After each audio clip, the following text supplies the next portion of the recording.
देखिए, आज हम लोग थेल्स प्रमेय को सिद्ध करेंगे। ठीक है, देखिए थेल्स का जो प्रमेय है, ठीक है, और कि यदि किसी त्रिभुज की एक भुजा के समांतर अन्य दो भुजाओं को भिन्न भिन्न बिंदुओं पर प्रतिच्छेद करने के लिए एक रेखा खींची जाए तो अन्य दो भुजाएं एक ही अनुपात में विभाजित हो जाती है। ठीक है, चलिए हम लोग हल लिखेंगे। ठीक है, पहले जो दिया है वह लिख देंगे कि दिया गया है, लिखेंगे कि दिया गया है। देखिए इसमें क्या दिया है, जो दिया है हम उसको पहले लिख देंगे। ठीक है, ठीक है, कि त्रिभुज ए बी सी, त्रिभुज ए बी सी, देखिए ए बी और सी, त्रिभुज ए बी सी है। त्रिभुज ए बी सी में लिखेंगे, त्रिभुज ए बी सी में भुजा भुजा बी सी, सॉरी भुजा बी सी, देखिए यह है बी सी। त्रिभुज ए बी सी में भुजा बी सी डी ई के भुजा बी सी डी ई के समानांतर है, डी ई के समानांतर है। ठीक है, तो त्रिभुज ए बी सी में, त्रिभुज ए बी सी में बी सी भुजा डी ई के समानांतर है। ठीक है, यानी कि जो बी सी भुजा है वह डी ई के समानांतर कहने का मतलब सामने सामने है। ठीक है, चलिए समानांतर है। देखिए लिखेंगे, जो लिख सकते हैं कि जो, देखिए यह ए बी को बिंदु डी पर और ए सी को बिंदु ई पर प्रतिच्छेद कर रही है। लिखेंगे, जो ए बी को बिंदु डी पर तथा ए सी को बिंदु ई पर प्रतिच्छेद कर रही है, चाहे करती है, प्रतिच्छेद करती है। ठीक है, चलिए इतना हमें दिया था, हमने यह बात लिख दिया। अब लिखेंगे कि हमें सिद्ध क्या करना, लिखेंगे सिद्ध करना है कि हमें सिद्ध आखिर क्या करना है। ठीक है, क्या प्रमाण करना है, लिखेंगे कि सिद्ध करना है। देखिए हमें सिद्ध करना है कि ए डी बटा डी बी, ए डी बटा में डी बी, ठीक है, बराबर ए ई बटा ई सी, ए ई बटा ई सी होता है। इस बात को हमें सिद्ध करना है। अब चलिए सिद्ध करने के लिए हम क्या करेंगे कि थोड़ा सा पहले रचना कर देंगे, रचना करेंगे तब जाके सिद्ध होगा। अब देखिए रचना क्या करेंगे हम लोग। ठीक है, इस डी से, यानी कि बिंदु डी से इस ए ई पर हम एक लंब डाल देंगे। ठीक है, देखिए यहाँ से डालते हैं बिल्कुल सीधा। चलिए यहाँ से एक लंब हो गया ये। ठीक है, इसका हमने नाम दे दिया, चलिए एम नाम देते हैं। ठीक है, और देखिए बिंदु ई से हम ए डी पर, इस ए बी पर, ठीक है, बिंदु ई से एक लंब डालते हैं। देखिए लंब डाल दिया, इसका नाम हमने एन दे दिया। ठीक है, अब ये खाली बच रहा है तो इसको भी मिला देंगे। देखिए यहाँ पर हम लंब नहीं डाल सकते, इसको मिला सकते हैं केवल। देखिए इसमें मिला देते हैं इसको और इससे मिला देते हैं इसको। चलिए अब जो जो काम किए हैं उस सब को अब हम लोग लिख देंगे रचना में। लिखेंगे, देखिए लिखेंगे बिंदु डी से, यह बिंदु डी से कहाँ पर, बिंदु डी से ए सी पर लंब डाला, बिंदु डी से ए सी पर तथा बिंदु ई से, तथा बिंदु ई से ए बी पर बिंदु ई से ए बी पर, बिंदु ई से ए बी पर, ठीक है, ए बी पर, ठीक है, लंब डाला, लंब डाला। और क्या किए हैं, देखिए देखिए बी से ई को मिलाए हैं और आपका डी से सी को मिलाए हैं, ठीक है, लिखेंगे। और बी से ई को तथा सी डी से सी को मिलाया, सी को मिलाया, ठीक है, हमने इतना काम कर दिया। चलिए अब इसके बाद हम क्या करेंगे कि चलिए अब हम लोग प्रमाण देंगे, ठीक है, इसका अब हम लोग लिखेंगे प्रमाण, लिखेंगे प्रमाण। देखिए प्रमाण लिखेंगे पहले कि चूंकि, देखिए कि चूंकि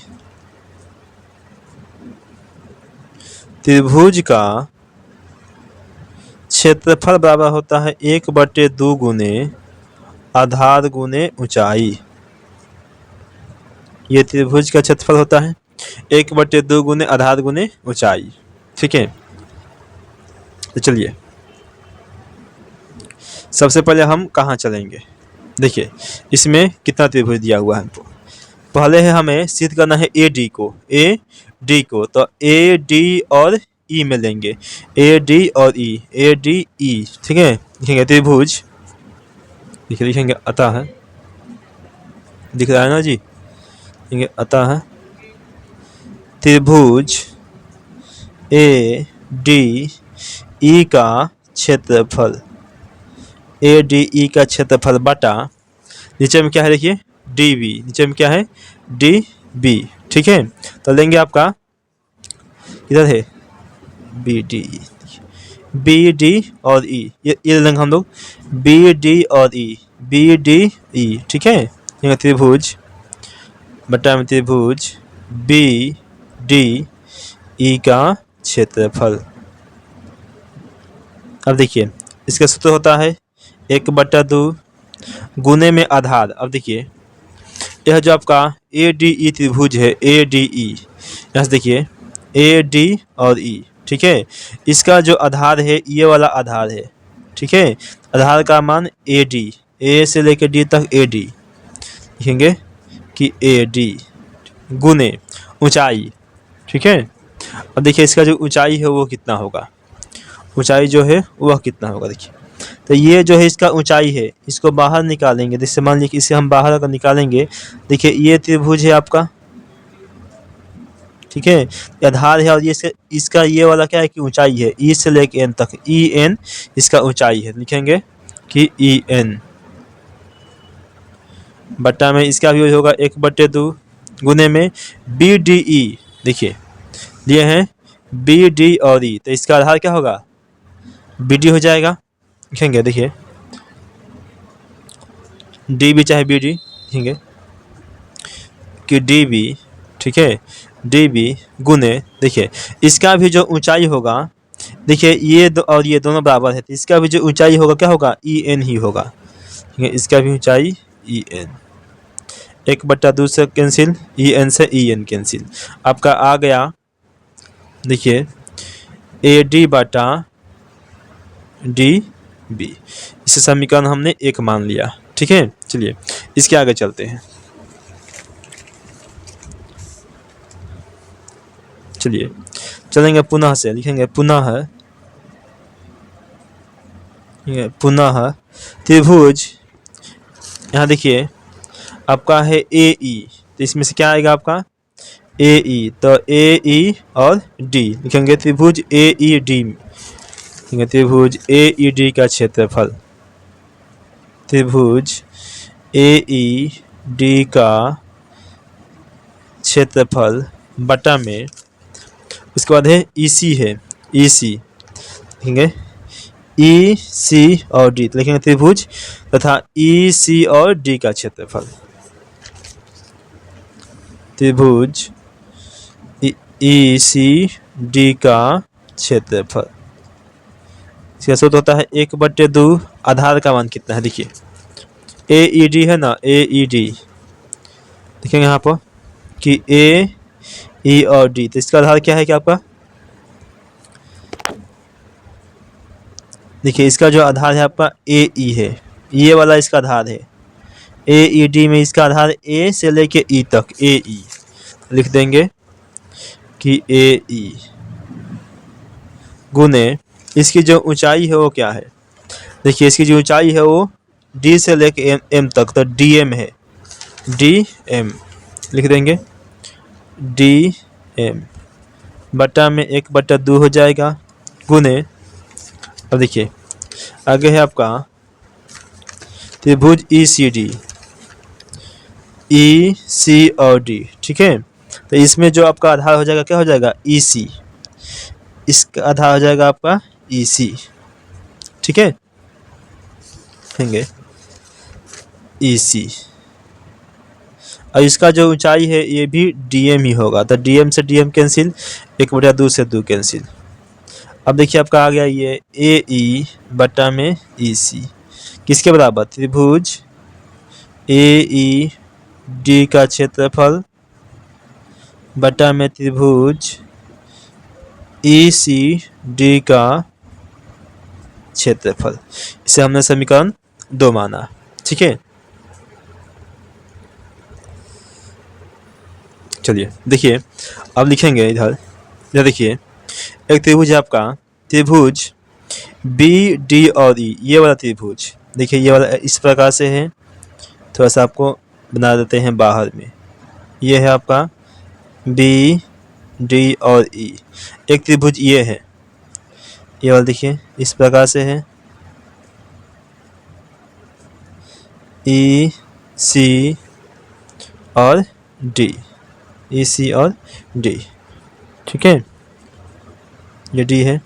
तब देखिए त्रिभुज आपका BDE, त्रिभुज BDE और ये दोनों का थोड़ा सा छोटा बन गया, ठीक है। दोनों कैसा है देखने में, सेम है, दोनों सेम है, तो इसका मान भी क्या होगा, बराबर होगा, ठीक है। त्रिभुज BDE बराबर क्या लिख सकते हैं, त्रिभुज CED। देखिए त्रिभुज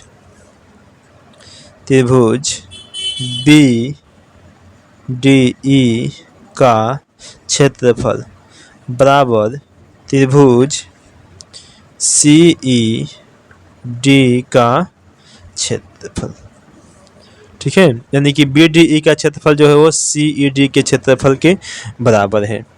देखिए अब लिखेंगे, देखिए ये वाला त्रिभुज AED का क्षेत्रफल बटा त्रिभुज ECD का क्षेत्रफल, लिखेंगे त्रिभुज AED का क्षेत्रफल बटा में त्रिभुज ECD का क्षेत्रफल बराबर, देखिए आपका होता है AE बटा में EC, ही नया है। देखिए या फिर इसको लिखेंगे त्रिभुज AED का क्षेत्रफल और ECD, देखिए ECD या फिर CED, इसके जगह पर हम BDE का क्षेत्रफल लिख सकते हैं। ये और ये आपस में क्या है, दोनों बराबर है, तो ये वाला यही है और ये जो है इसके बराबर है, तो इसके जगह पर हम क्या लिख सकते हैं, इसको लिख सकते हैं, ठीक है। त्रिभुज BDE का क्षेत्रफल, ठीक है, तो इसका जो होगा वो क्या होगा, AED, ठीक है। देखिए त्रिभुज AED का क्षेत्रफल कितना है, यहाँ पर हम लिख सकते हैं, देखिए त्रिभुज AED या फिर ADE का जो क्षेत्रफल आया हुआ है वो आया है आपका AD और BDE का क्षेत्रफल है DB, ठीक है, ये लिख देंगे। चलिए यानी कि इसके बदले हम लिख सकते हैं, हम क्या है, इधर से देखें थे AD बटा में DB, ठीक है। चलिए अब देखिए ये क्या है कि आपस में सभी के सभी क्या है, चारों के चारों बराबर है। जब बराबर है तो किसी के बराबर किसी को लिख सकते हैं, यानी कि इसके बराबर इसको लिख सकते हैं और इसके बराबर इसको लिख सकते हैं। तो हम लिख देंगे इसको कि AE बटा में EC बराबर AD AD और बटा में DB। ठीक है, यह जो आपका क्या हुआ, यह जो है आपका प्रमाणित हो गया, प्रमाणित हुआ, जो था वो आपका यहाँ पर प्रमाणित हो गया। ठीक है, चलिए उम्मीद है आपको समझ में आया होगा। प्लीज़ अगर वीडियो अच्छा लगा होगा तो प्लीज़ वीडियो को लाइक आप लोग ज़रूर कीजिए। ठीक है, और अपने दोस्तों में शेयर कीजिए, वीडियो को दोस्तों में शेयर कीजिए, और चैनल पर पहली बार आए हैं तो चैनल को आप सब्सक्राइब भी कर लीजिए। ठीक है,